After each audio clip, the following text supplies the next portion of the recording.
Hello, everyone. How are we all doing? Come on in, sit on down. It's time for another episode of the Tips for Truthers. But this time we're going to mix it up. We're going to do something a little bit different. I'm going to do this one live.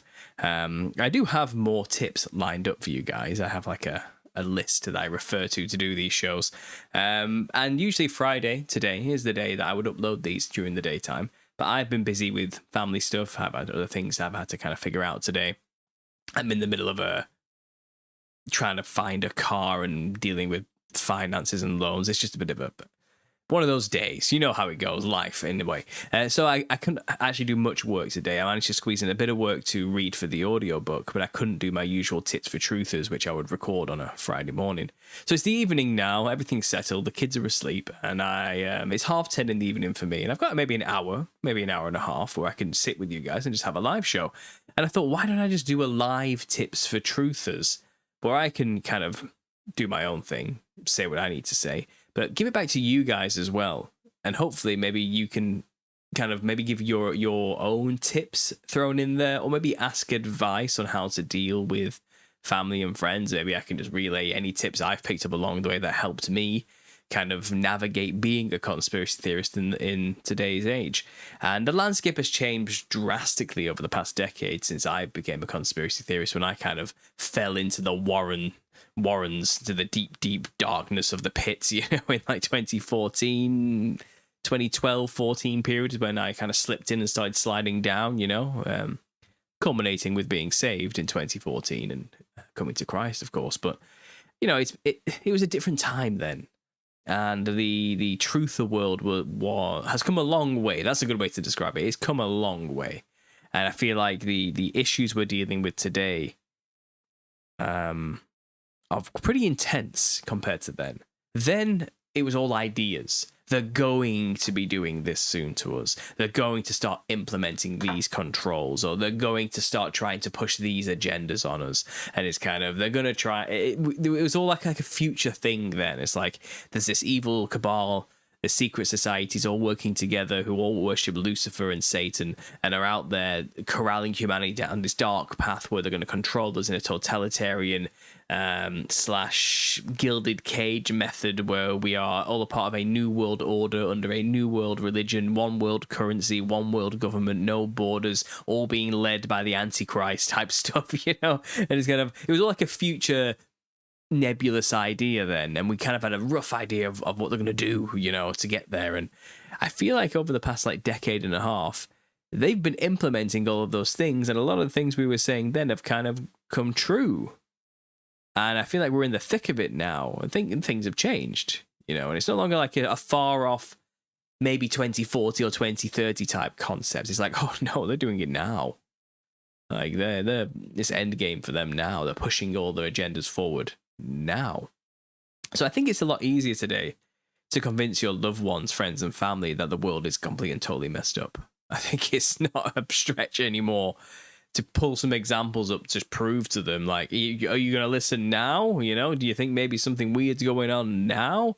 And there will always be those stubborn, hard-headed people who go, no, this is just what humans do naturally, with no hidden hand control methods whatsoever. This is all just explained by people being people and being stupid. There's no evil conspiracy, and it's kind of okay. Whatever. So we can say to those people, if you're still thinking like that after seeing how the world's kind of running, I don't know, man. I don't know. I think they're kind of showing their hand today.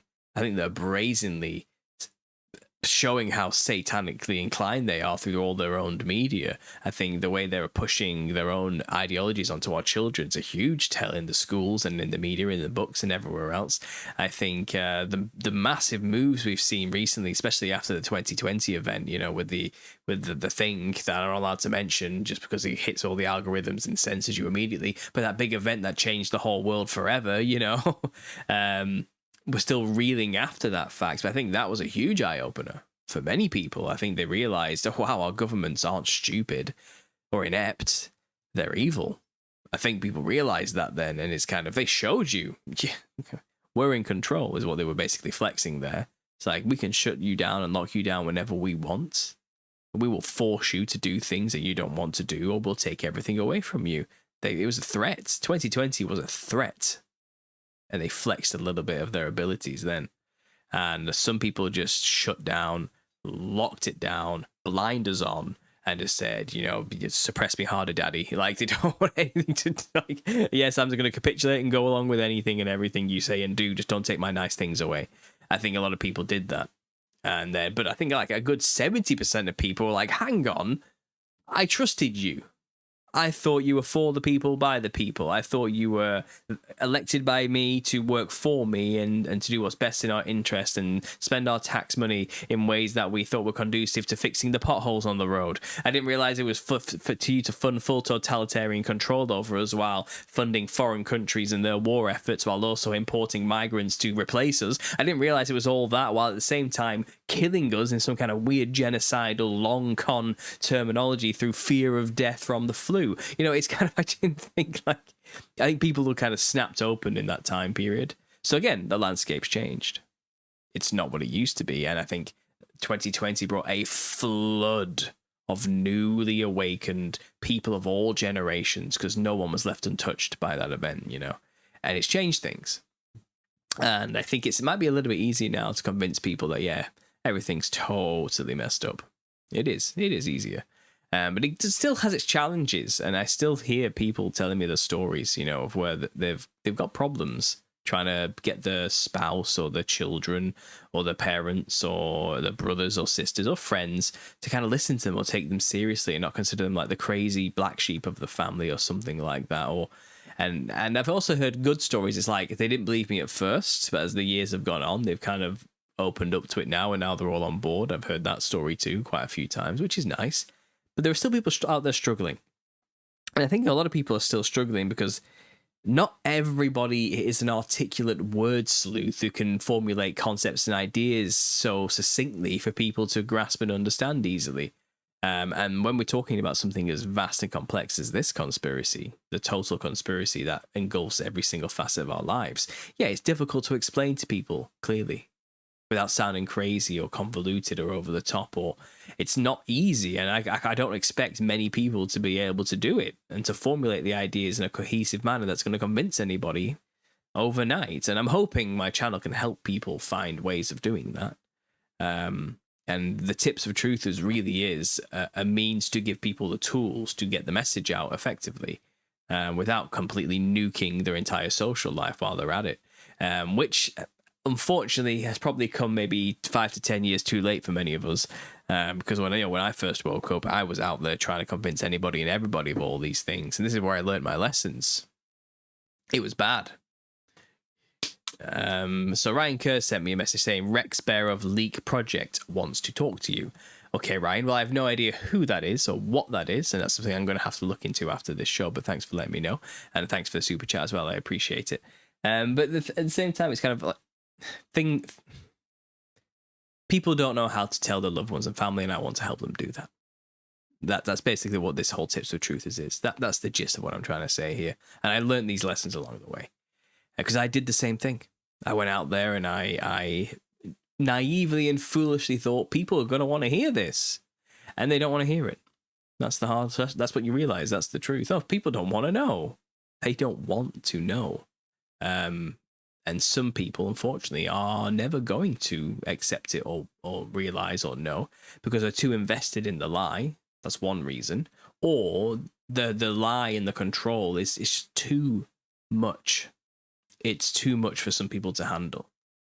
It's enough to make them suicidal or insane or crazy or depressed just thinking about it as a reality. And I'm not saying that's an excuse not to know. It isn't really. I would say, yeah, it's sad and it's depressing and it's miserable, but get to grips with it, man. That's reality. You know, I take however long you need to process it, but you need to process these things. But I realize, even though I deep down have that attitude, I still have to come at it with some tact, and so do you.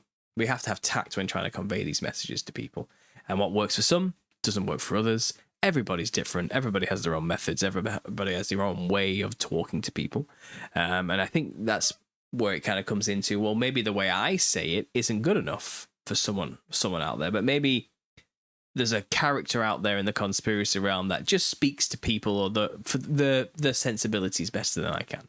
You know, maybe not everyone wants to hear some Northern British guy telling them the truth. You know, maybe they need to listen to a more Southern draw American instead or something. Or maybe they need a more cosmopolitan type. I don't know what people need. Maybe people like it when someone has a Polish accent. I have no idea what you need to listen and get the truth. But there are many characters out there this day and age who are getting the message out.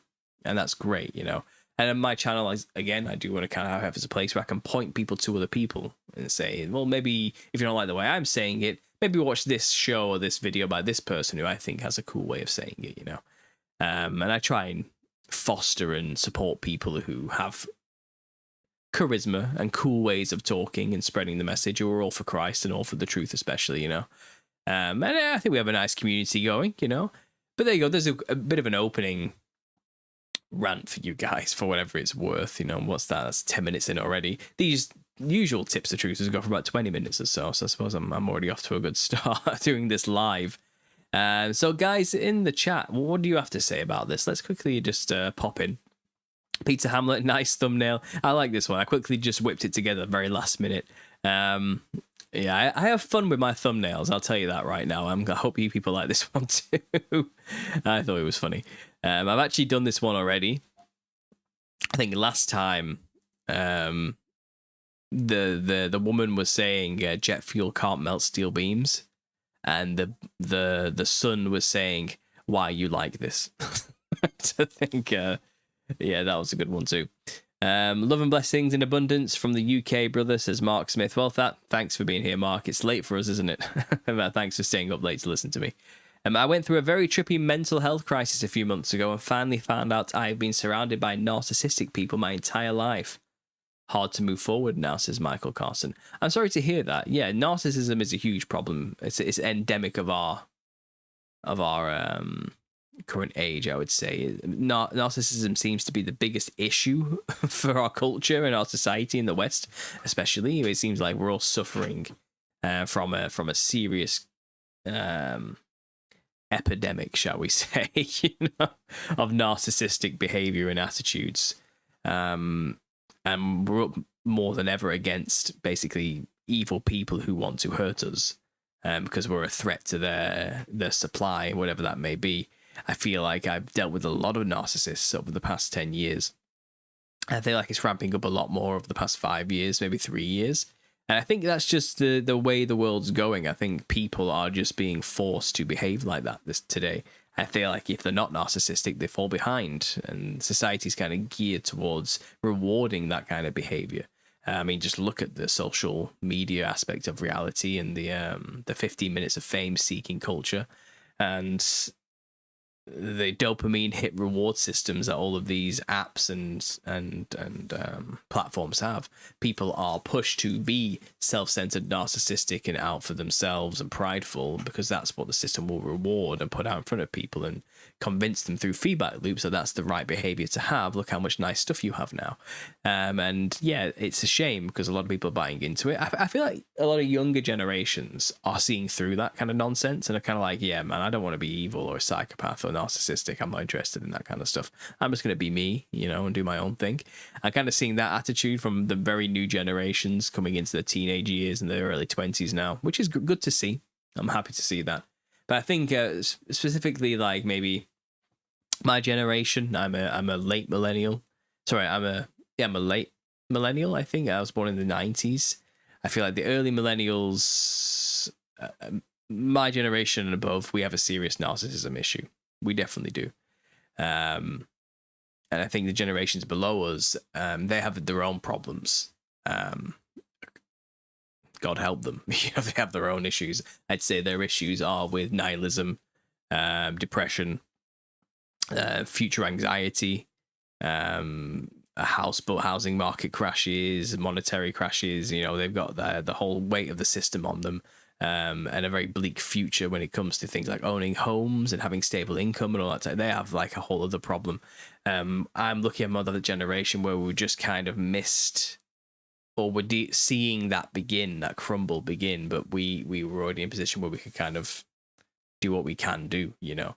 we're looking at, we still have like boomer parents and above who kind of still have equity and property that can be passed down. And it's like, I don't know how much equity and property I'm going to have to give to my kids anymore, you know. And it's kind of, I think it's different now. I think things are changing, and that support system's kind of collapsed. And there's been a collapse of the classes and the middle classes as well, to the point where there is no ladder anymore to succeed, and we're all just collectively poor now. I feel sorry for the younger generations who really have had all that taken away from them.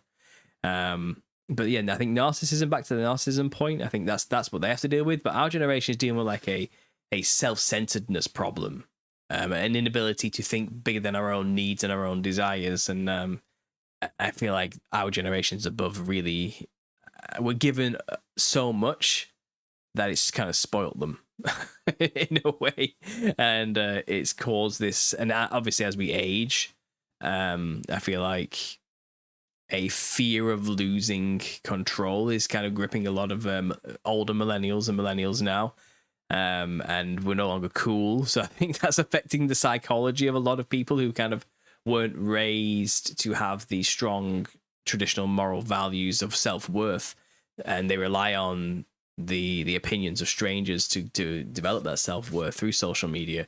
I feel like there's like a bit of a psychological depression, psychopathic, narcissistic flare-up happening recently of cope, which is affecting people in a big way.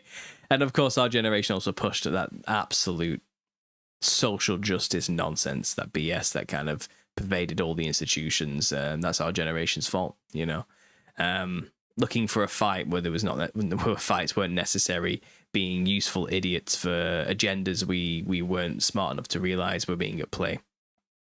And that's not all of us. I'm sure you guys here aren't those people, you know, but I'm talking collectively just about broad generations here. But yeah, I'm sorry, Michael, that you had to deal with being surrounded with narcissists. There's a lot of narcissistic abuse channels out there now, how to deal with narcissism and how to deal with narcissists. There's a big underground culture about that, and I'm sure you can find a huge support network online just going into those channels and listening. I know I've had to listen to quite a few of those videos over my years, and they've really helped me kind of realize and come to grips with just how the narcissist thinks. And it's scary. It's scary. Some people are scary, man. And it's not the same as psychopathy. I feel like narcissists are more victims of their own circumstances.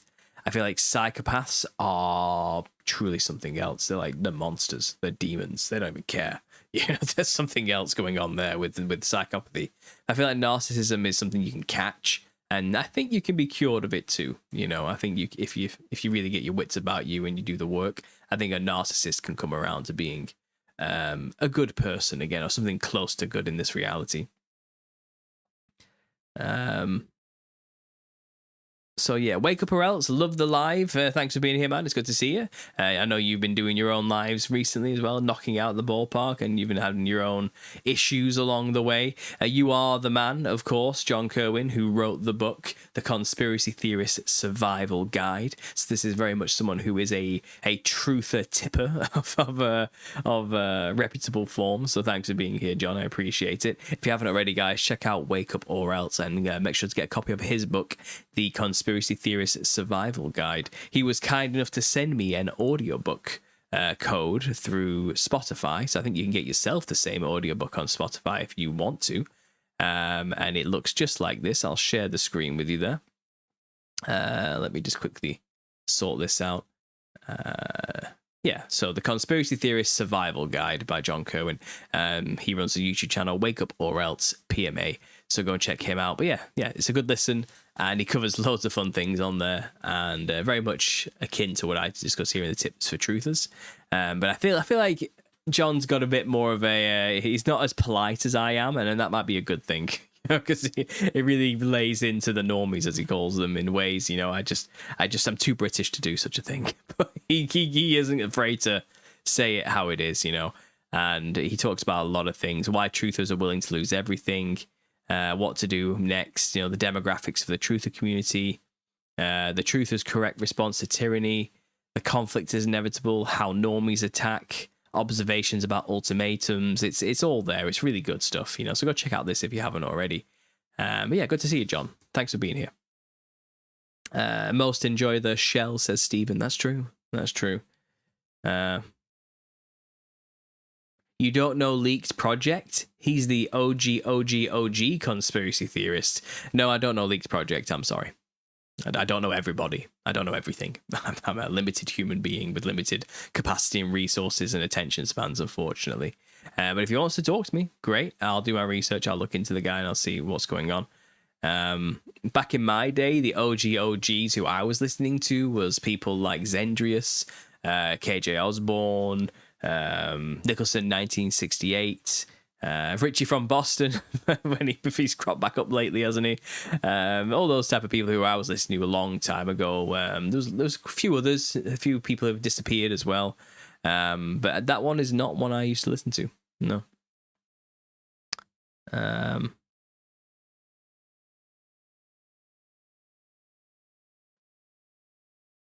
Project Leak and Rexburst should be your mentor and role model in your commencement speech, says Ryan Kerr.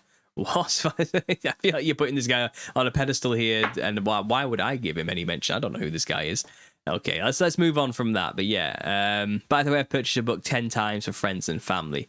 The Nephilim Look Like Clowns? Really? You bought 10 copies of The Nephilim Look Like Clowns? That's impressive. Are you sure you're not thinking of the other one? The one written by somebody else, who I've endorsed on my channel about Jesus Christ and where we are in the biblical timeline? Are you thinking about that one instead?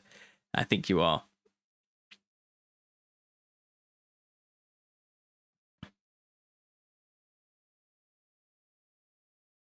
So I'm not sure what my wife's saying there. I feel like she might be offended by some of the things I just said. I don't know. What am I missing here?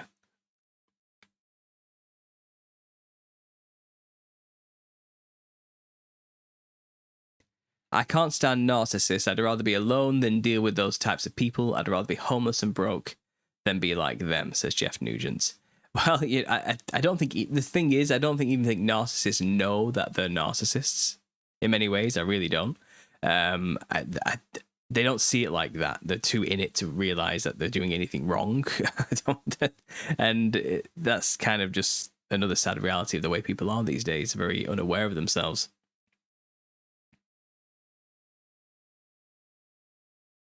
I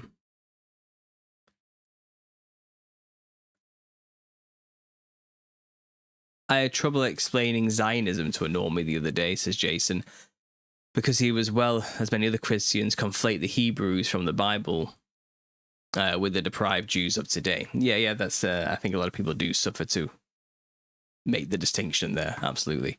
I'm not sure how much we can talk about that here on YouTube, but yeah, I do know what you're talking about. I'm good with your approach, Paul, but because I side at his approach today. I don't know what I did. What did I do? I've clearly upset my wife. I don't know what I've done, but I'm going to have to find out after the show, aren't I? Rex Bear is an OG man. You need to talk to him. Okay, well, if he wants to talk with me, he can send me an email at understandingconspiracy@gmail.com and we can arrange something, absolutely.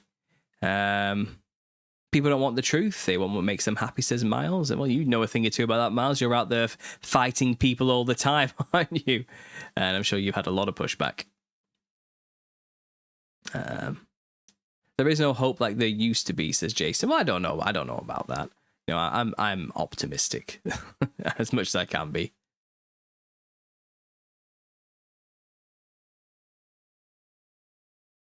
It seems like the new generation is taking follow from the great generation, like a cyclical loop. No trust, growing up in a bad economy, seeing parents struggling. Yeah, I guess so. You know what? There's that famous saying is, hard times make strong men make good times make weak men make bad times make strong men. It's a cycle, yeah. And I feel like we're coming full circle right now. That's for sure. Thanks very much, Paul. That helped me a lot, says Michael. I appreciate it. I'm glad you enjoyed it.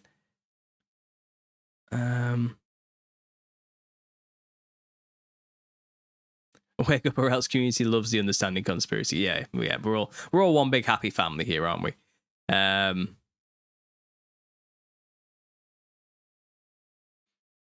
me just catch up with the chat here. The sigh was the movie thing today. Yeah. I guess I'll share this story with people. Why not? My wife was telling me that my son had seen a trailer for a movie or something like that on a phone, and it's for one that just got released called Elio, something like that. And I looked at her and said, Elio. And she's like, why, what?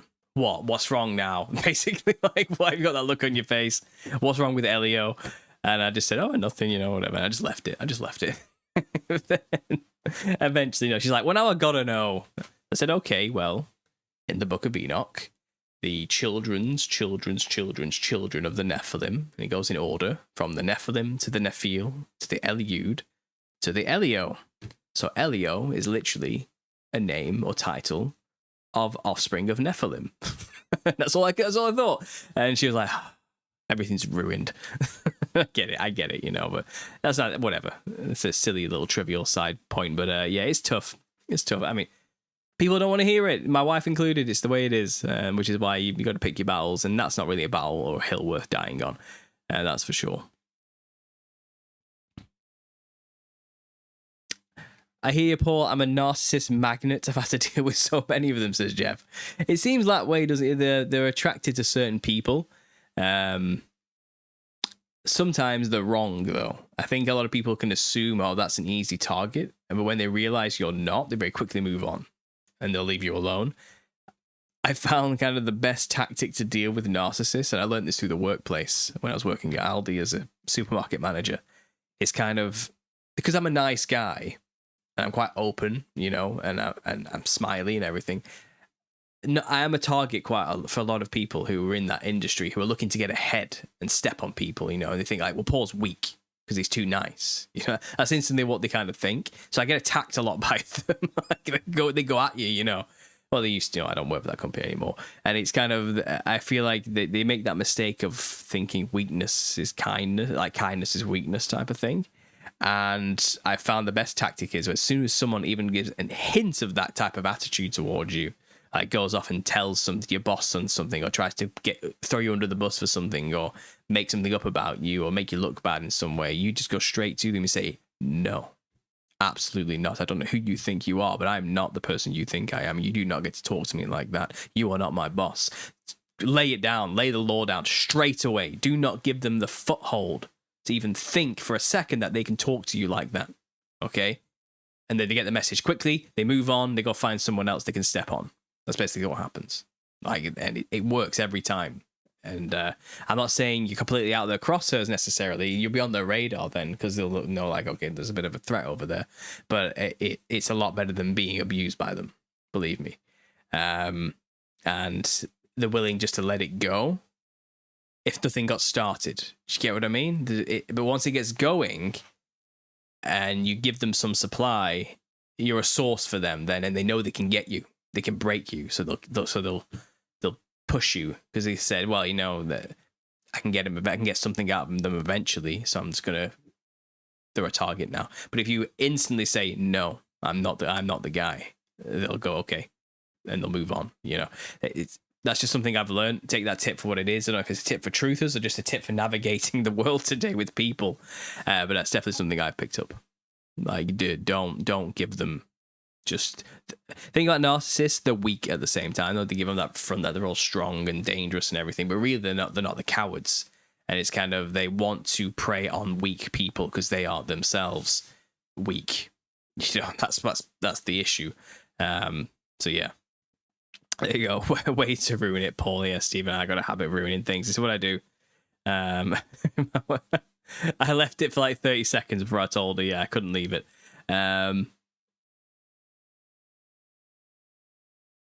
Pearl, good to see you. Pepe Sylvia, good to be here. The pizza ain't bad. Elio's pizza, I don't know.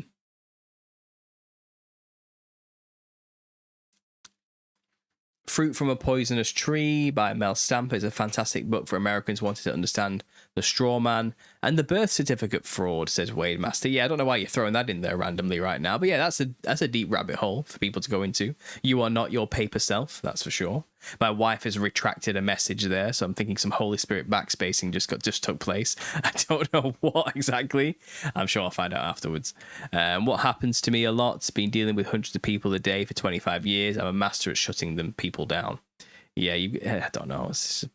They're not saying they're always a narcissist, but it's kind of just a good rule of thumb for anybody who thinks they can take advantage of you. Just make it clear immediately that no, Like, just look at them and say, I know what you are.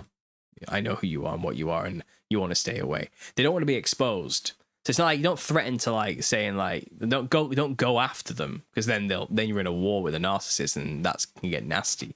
But make it clear it's kind of like, you mess with me, you get exposed, you know. And it's kind of just the very threat of that, the risk of them being exposed for what they are. It means you're too risky, so they'll move on and leave you alone. Often they'll be nice to you as well. It's very odd. It's kind of like start giving you respect in some way. Honestly, I've had that. It's weird. It's really weird. It happens. But again, don't think they're your friend just because they show you some respect either. No way, no chance. It's just the way it is. What's your sign, Paul? I wondered when you described your early days arguing. Plus, I found you through Longo. What's my sign? You mean my birth sign? I'm a Cancer. I am a Cancer through and through. And, you know, I don't really hold much weight to that kind of thing anyway, because I don't... You know, I'm not into divination through the stars or anything like that. I don't look at my horoscopes and think, yep, that's me today. That's what's going to happen. And I don't believe in any of that kind of stuff.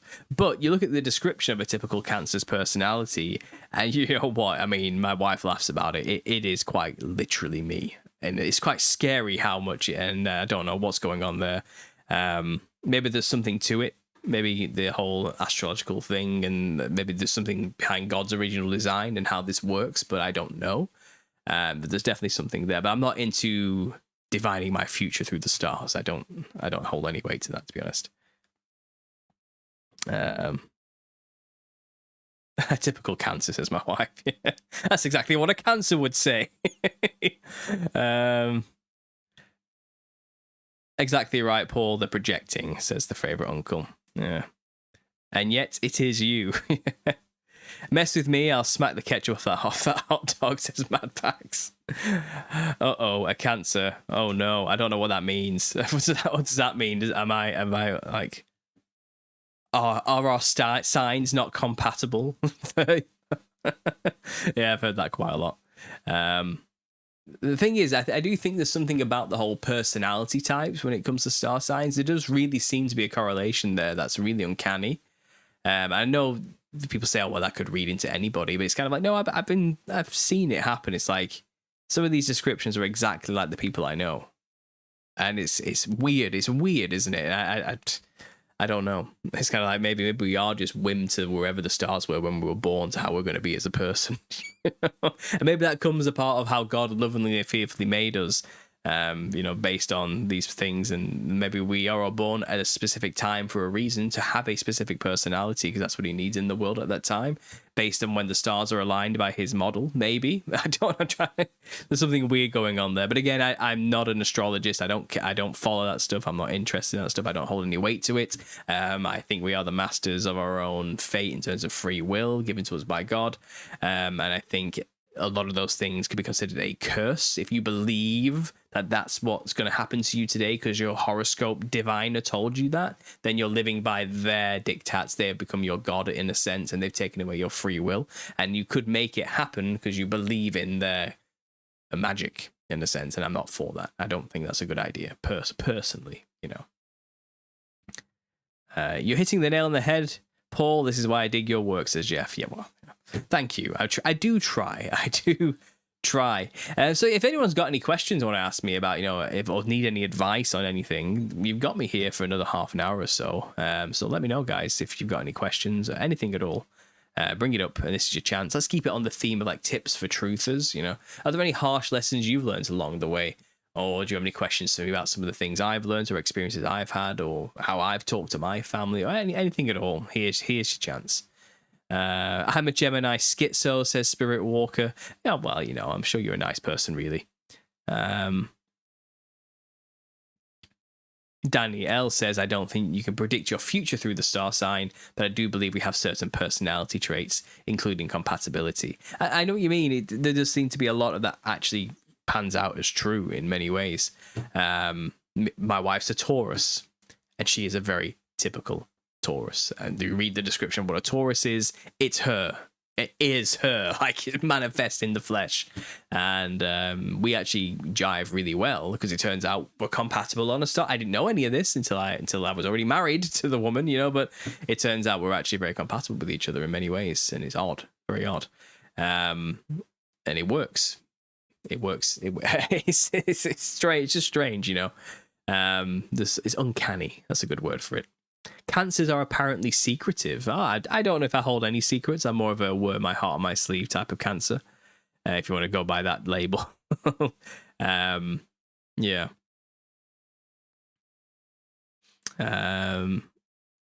What's this? Oh, Mad Pax has left super chat. Much love, brother. Thanks, Mad Pax. I appreciate that. That's going to go into the car fund. Any excess money I get coming in lately, it's just getting saved to go towards the family car. We really don't want to finance. We don't want to get locked into a high interest rate loan. It's just not something we want to do. But at the same time, we don't want to buy a cheap piece of crap that's going to blow out on us in a year and waste thousands of pounds on that. We want to get somewhere in the middle of quality, practicality for a family of 4. A price about medium, low range, but not too high. We're trying to find the balance between deposit and fine. It's just an absolute mess, and there's too much choice as well, and it's overwhelming and stressful. It's like a stress I don't want to have or have to deal with, but it's one of those. But I appreciate the help anyway. Thank you. Hi, Paul. I recently found your channel in searching the Little Season Eschatology. Have you found a way to introduce the concept without triggering people in their biases and cognitive dissonance? Well, James, no.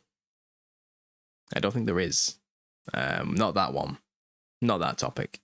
I'm sure there are people in the chat who could tell you who've been fighting this for a long time with people. I suppose...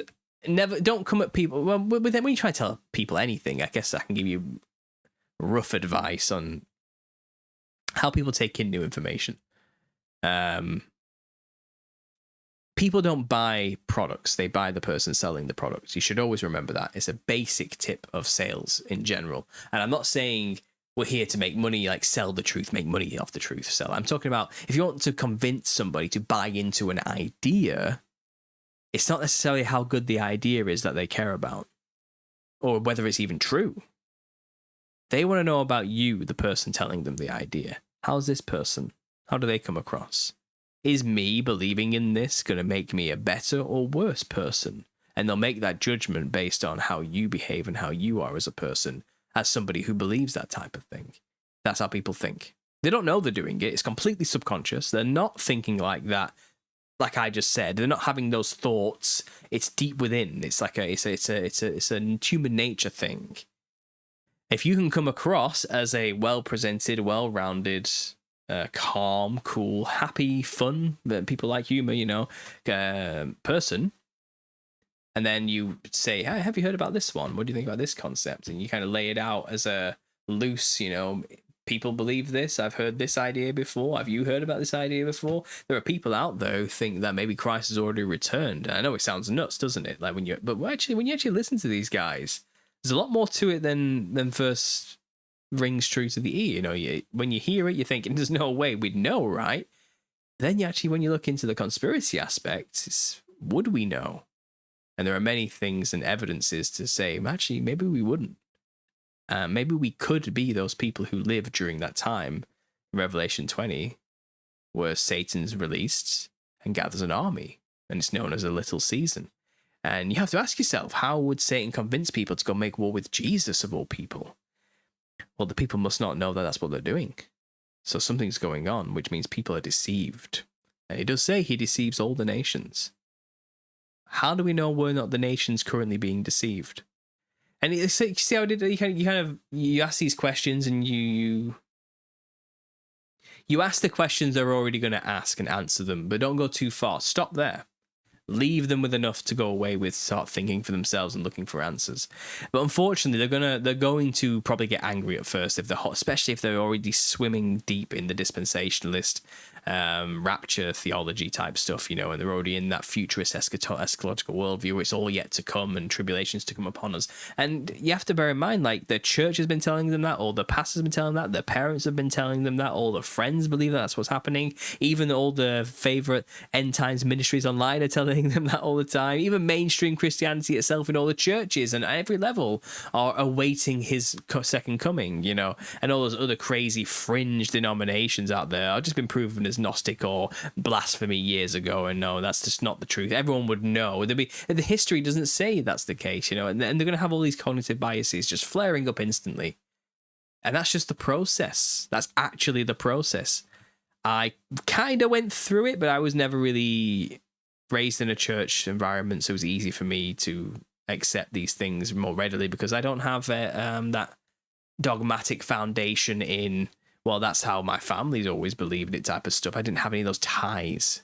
I heard the idea and I went out there to see if it had weight and held up to the word, and it did, so I'm okay with it, But so I understand a lot of people aren't, and even I, as somebody who wasn't that attached, went through a process. I went through it can't be, no, and it took me a while of just like letting it sink in, thinking it out, thinking about all the things I've been researching over the years in the conspiracy realm, and going, actually, this makes sense now, but it can't be, right? Surely we'd, then it all kind of just, it took time to sink in, and it took an internal struggle for a little bit.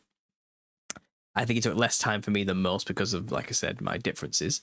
But I know from experience, because I've been out there on the front lines doing this for like a year, trying to tell people get so angry first.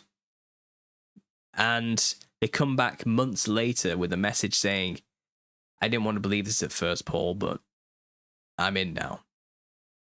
It took time, it took months. It's like, I can't find anything that actually refutes this. And after watching the debunkers, I've noticed they're not actually hitting any of your points at all, and they're strawmanning you. This holds weight. Because it is what the Bible says and what the red words of Christ are telling you. And it's hard to argue with Jesus, and it's like, yeah, but what about human history? What about the church fathers? What about just referring back to the world for their answers and their perspective all the time? And if you just get down to brass tacks, just keep it simple. Christ said he was coming in his time to those people around him. Either he did or he didn't. I don't want to think him a liar, so I'm going to assume he did, which means everything else is in question. And I have enough faith to go with that, okay? And I'm okay with it. I can let the world history go. I already know through the conspiratorial stuff that I've been lied to about a lot of things, okay? It's easy enough to accept this when you've been a conspiracy theorist for a long time too. That helps. If you've just been swimming in church doctrine only and have never even considered conspiratorial stuff, then it's going to be way harder for them to contextualize this information. Because not only are they going to be Christians, but they're also going to believe what the world tells them about history too. There's a conflict already happening in their mind and they don't realize it, and it's a battle, it's a struggle. I would say, if you're going to tell people about this, expect a fight first and just give it time. Plant some seeds, let it germinate, go away. Okay? These seeds are pretty hardy. They don't even need much water. They will grow. Once they're in, they take root. That's it. It ain't going away in their mind. It'll always be at the back of their mind from now on, okay? And more evidences will just become apparent as time goes on. That's what I found with that one. So don't worry too much about it. Go easy on yourself. It's good enough that you just brought it to their attention. Believe me. Okay, that's. I hope that helps. I hope that gives you something. Because that's kind of what I've learned through boots on the ground experience with this.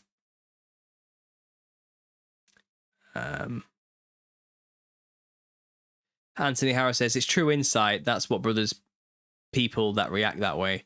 There's simply no way for them to have known unless you told them, and that bothers them. Yeah. it's a growing idea and concept, isn't it? And we haven't got, the problem is with the little season stuff, community and stuff, we haven't got everything figured out. There's stuff we don't know, but there are things we do know, which are the deal breakers, you know, like, did Christ mean what he meant when he said these things? We have to say yes if we want to say we believe in him and we think he is the truth, the way, and the life. We can't cognitively dissonancy try and say, well, no, but history tells me it was 2,000 years ago and he hasn't returned. So he must have been talking about a future generation. And then you start adding these things on to try and make it work with the world story, you know, and it's kind of or just believe Christ at his word and make every other man a liar. And it makes sense all of a sudden. And then look with your eyes at the state of the world. And you can see we are squatting in the remains of an amazing kingdom that was on this earth at some point. And a lot of it has melted. Okay. Yeah, just kind of tribulation happened. Right? Destruction has come upon the earth. A reset happened. And a kingdom was established. And we are living in the back end takeover version of that kingdom. Because this kingdom, the earthly one, was never meant to be permanent. Well, it is. The heavens and earth shall never pass away. But there will be a renewing, a new heavens and earth where everything is made perfect again after all of this. But there's this short time where the devil is released to do his thing, and it's undeniable. Like, and it's kind of like someone has to live during that time, and the evidence is out there with our eyes to see. And if we believe the words of Jesus, he was making it clear. It's always come back to that point. It's always come back to that point. And is there any other argument people have? It's kind of, do you believe Jesus or not? And it sounds harsh because they're like, I am a Christian, and they'll puff their chest out saying, I've been a pastor for 40 years. Like, I'm more Christian than you. I'm more saved than you. It comes back to that Pharisee, Sadducee attitude of like, holier than thou. It's kind of, who are you to tell me I'm not a Christian? I love Jesus. And it's kind of, yeah, I'm not doubting that.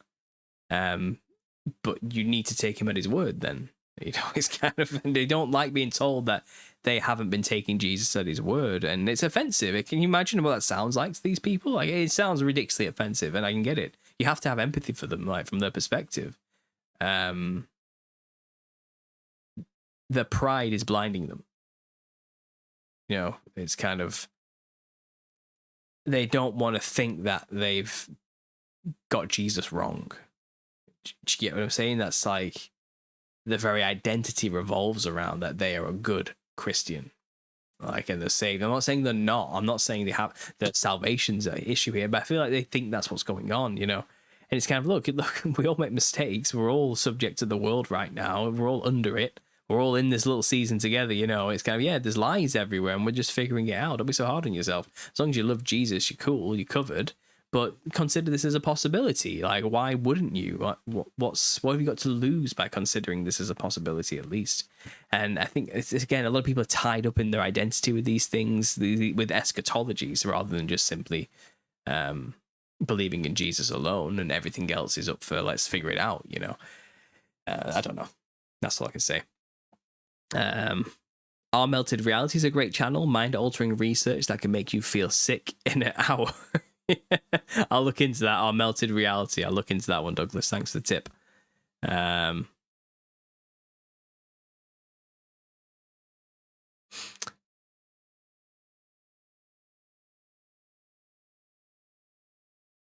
Do you believe everything written in a book is true? Okay, what about textbooks? Says Alison.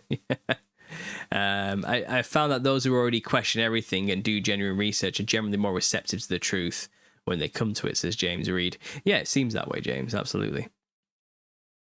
I did not grow up in a church, but what changed my view on the Bible was learning about firmament and little season. Now I have given all my beliefs into the Bible and Jesus. That's right.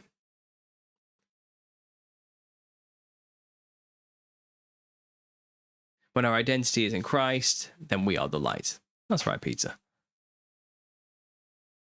Half truths. Love your perspective, Paul. Really hope someday I can have a personal conversation with you. Well, half truths. I do call-in shows every now and then, once in a blue moon. If you time it just right, maybe you can be a call-in guest and we can have a conversation live on air. Not a problem.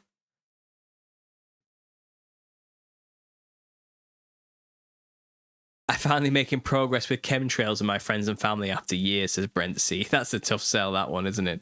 Yeah, that's a really hard one, and it's a scary one as well. Who wants to believe that? Honestly, that's a scary. It's scarier than you think, that conspiracy. Like, it's one of those ones that takes a long time to sink in, and then you realize, like, how am I going to convince people of this one? Because even if I do convince them of this one, what have I taught them? That everything's terrible and we're being poisoned and the very air we breathe is dangerous? Like, that's terrifying. So yeah, that's a hard sell.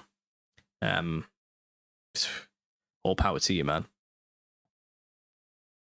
Where can we write to tell you about personal experiences of what I believe to be demonic gang stalking and spiritual experiences? I think they're always useful to stay strong. Well, Jensen Delta, you can always email me at understandingconspiracy@gmail.com. You can send me anything you want there.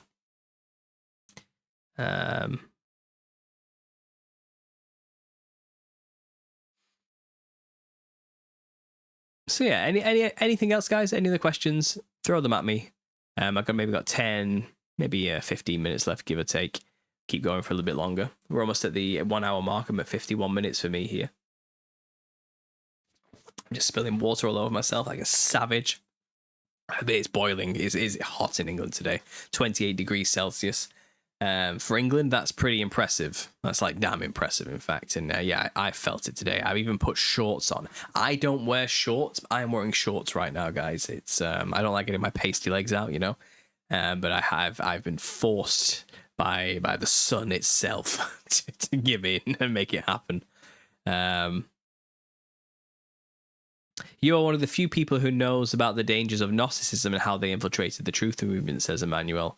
Yeah, man, that one was personal to me, you know, because I joined the YouTube conspiracy game in 2014 with the channel, you know, and I very much went down the Christian route, and then it was like you had liberal groups like Anonymous out there, Expect Us, you know, We Are Legion, and they were very much a very new agey type belief system, and then there was always like the cheesy new age stuff was around about orgone energy and chakra alignments and serpentine energies and the kundalini stuff and the sacred geometry. Spirit science was big on YouTube at that time. Zeitgeist was like topping the charts on Netflix. You know, it's kind of, and that was like Gnosticism light. You know, that was Luciferianism with a colourful paint job, you know. And then we were fighting back a lot. There was a big Christian presence in the truth movement, fighting back against that nonsense with a G, you know.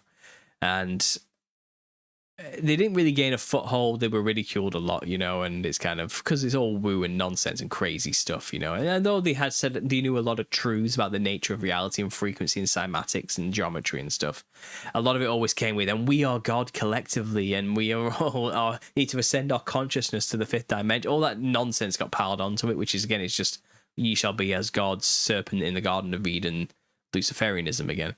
And they were being called out a lot then, in those early days. And then I went away in 2018. I went off YouTube for 5 years. I came back at the start of 2023 because I got forced to come off of YouTube because my workplace found my channel and said I can't be a manager and have the YouTube channel. I've told the story 1,000 times. So I had to take 5 years away and making nothing and just watching. And I kind of was out of the game for a while. Stopped watching for a little bit, but it was always pulling me back in, you know. And I got revived when my Nephilim look like clowns idea came back into the public mind, thanks to conspiracy auras talking about my work and telling people that this guy used to be on YouTube. He used to talk about this. It was crazy. And then I said, okay, well, I'll come back then. You know, I'll release my videos again. And the heat's died off me now by that point, you know. And then a couple of years later, I came back to YouTube and picked up where I left off, and I came back into the game. I was like, where's all the Christians? Where are the Christian truthers? They're not here. Some of them were dead, even. Like Rob Skiba, you know, was one of them. And there's quite a few people who died that year, you know. And a lot of channels have been nuked and disappeared or moved off the platform and weren't around. And every truther channel I came across was Gnostic to the core. They were just Gnostics through and through, and they changed the mask.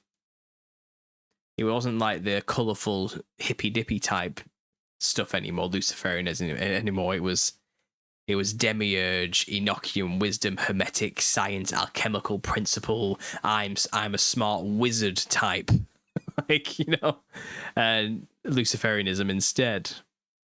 Like the kids had grown up to be edgy edgelord teenagers now, and that's how they were doing Luciferianism now, with robes and hoods and making homunculi, you know, that type of stuff. They were getting a bit more like darker with it, you know. But they were just Gnostics everywhere. Everyone's a Gnostic now. All the truth are just, it's just Gnosticism, just pure Gnosticism, and the Christian voice had died. And I was like, no, that can't be it. We can't go out like that. So I started ripping into the Gnostics and how cringe they are repeatedly. And I still say today, it's not a good look, man. You're way out. You've lost it. And you cringe as hell. Shut up. Like, get over it. Move on. Get to the truth. It's Christ. It's real. It's not a feeling. It's not something within. It's not a consciousness. It's not some kind of oil that runs up the spine or something. It's not some ethereal concept of collective humanity. No, Christ is a separate, real entity. He is the Son of God, come, and he rose from the dead to paid the price for our sins. It's that simple. And he is the King. He is King. He came. He established a kingdom. He's sovereign, man. He won. He conquered death. It was real, not an idea, not some thing made up by the Byzantine Empire to fool everybody into conforming to their. It's none of that crap. Okay, it's all just made up bullshit that people come up with to discredit Jesus to be who he actually is. Anno Domini, the year of our Lord, after Christ. It's simple. Okay, he is the one. It happened. It's real. And they want to mystify him, you know, and that's just not the case. And the sad thing is, they can simply just ask, and they'll receive. They can ask to have a relationship with him, and he'll reveal himself to them. It's real. It's tangible. And it has real world effects. You know what I mean? And just this whole this infestation of this parasitic worldview of Gnosticism is just permeated the truther culture now. And the Gnosticism is a horrible mimic. It can glom itself onto any belief system. There are Gnostic Muslims called the Sufis. You know what I mean? There are Gnostic sects within all major religions, and Christianity has their Gnostic sect too. And it always comes full circle back to flesh bad, world bad, physical bodies bad, spirit good, need to escape flesh.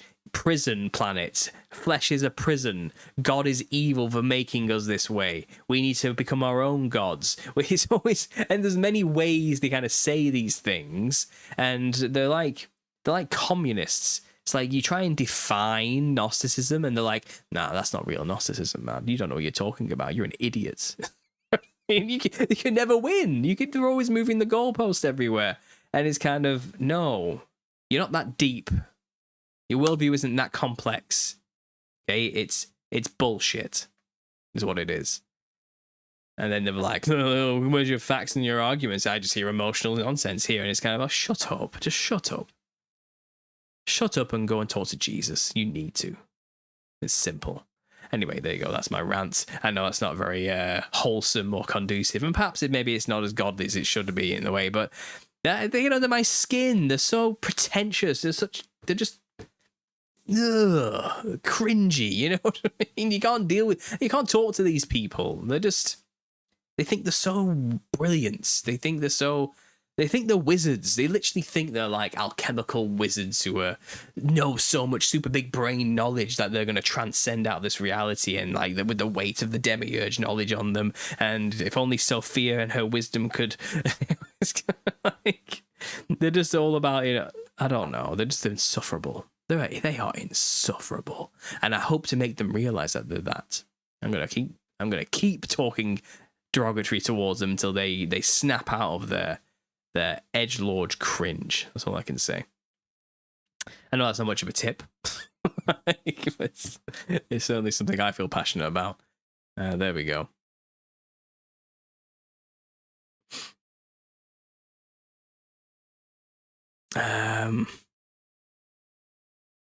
Sorry, guys, I've lost the chat. It's all gone away from me.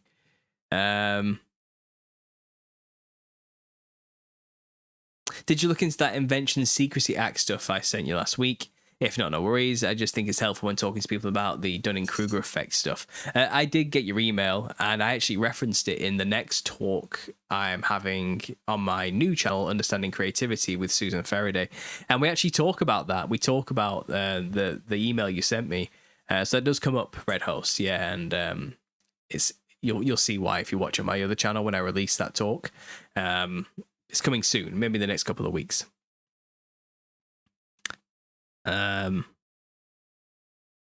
Lucifer is the original narcissist. That's right.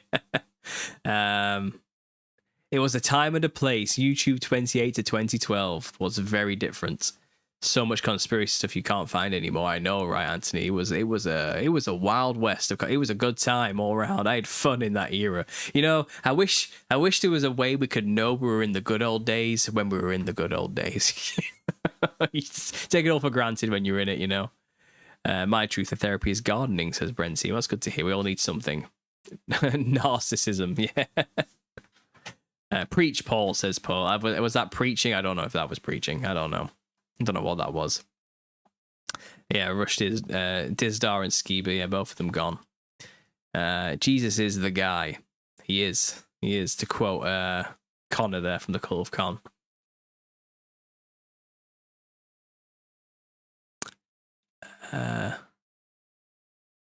Gnostic means wise guy, says here now. I don't know. It means knowledge. It means gnosis. It's just so full of themselves, honestly. Well, I have this special gnosis. Again, it puts me a step above everybody else. All these idiots around me don't even see what I see. Who do they think? It's that kind of attitude, you know.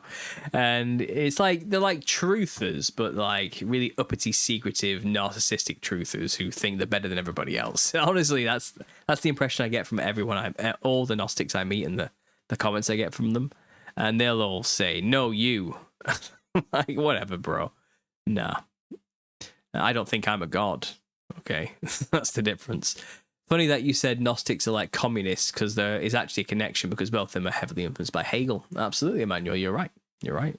I actually did a full breakdown of Gnosticism. I had Lloyd DeLong come on, who's he's not like a conspiracy theorist Christian, but he really hates Gnosticism. So he does these presentations all the time, just talking about where he comes from and how utterly false and rooted in nonsense it is.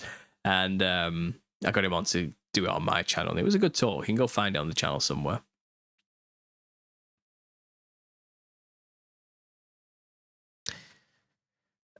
So many people that follow those isms fail to realize that their material dialectics are just another rebrand of Gnostic principles. That's right, Anthony. Yeah, it sounds like you might know a thing or two about this as well.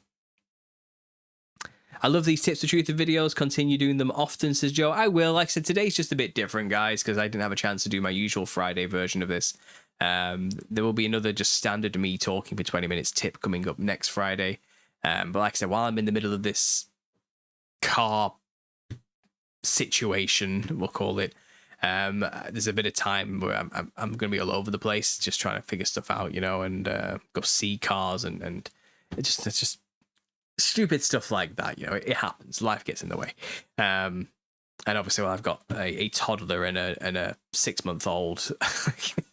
It's a balancing act. And I've got to get sleep somewhere in between, you know. And also, like I said, I've almost finished the audiobook, which I'm excited about. I've been putting a bit of extra time into that and taking it away from this channel. And also, I've been putting more time into the new channel, Understanding Creativity. And it's kind of, you might see a slight slowing down on this one, but the time is being put into the other. So there's still content being made over there. So go subscribe to Understanding Creativity if you haven't already. There's plenty of good stuff on there. Good stuff. Go check it out. But yeah, you know, this Tips for Truthers is a live version. I think it's gone maybe a little bit off the rails here and there, but who doesn't like a good tangent? We live for the tangents here in the conspiracy world. That's how we find out things, isn't it? Homunculi wizards, says Fox. That's exactly what they are, isn't it? Yeah. What's going on here? They have knowledge, but it's incorrect. Can you recommend where the Bible to start and trying to become a Christian? Yeah, read the basic synoptic gospels. John, Matthew, Mark, Luke. You can't go wrong. just read the basic Gospels first, and then you can go back and get all the historical context for why Jesus is the Messiah afterwards. I just think it's easier. I really do. I think I started with John originally, and it's a good one. It's a good one, I would say. There's actually a great audiobook reading of John. I can't remember his name now, but it's this old guy, and he just literally sits there in a church, and he has I think it's an NIV he's reading, but you can start getting into all the alternative translations just later. As a basic introduction, NIV's fine, whatever, just get the gospel, whatever it is, and then afterwards go into all the nuances of the different interpretations and translations and so forth. Don't get bogged down in that stuff yet. It's not, you don't need that yet. Just get the basic gospels down, all right? And I would say David Suchet is his name, and he literally sits there and reads all of John in one sitting without making a single mistake in his diction. It's very impressive. He's on camera doing it in this beautiful church in this old Bible he's got. So I'd recommend that. Audiobook's good just to get the story down, but reading the paper is really good too, because you can make notes, you can highlight what you need to, you can get your favorite passages down and so forth. So that's handy. But there are many ways to get to know the Word of God. It's a process. It's not going to happen overnight. Good for you for starting your journey. But if you're a new Christian, I'd say just get the basic Gospels down. Okay, just start there. Start with the Savior. Start with what it's all been about. It's been about Jesus this entire time, and you'll find it's evident throughout the Old Testament after you realize what Christ came and did. All the prophecies will start to make a lot more sense. It contextualizes everything perfectly. So I'd recommend doing that if I was you.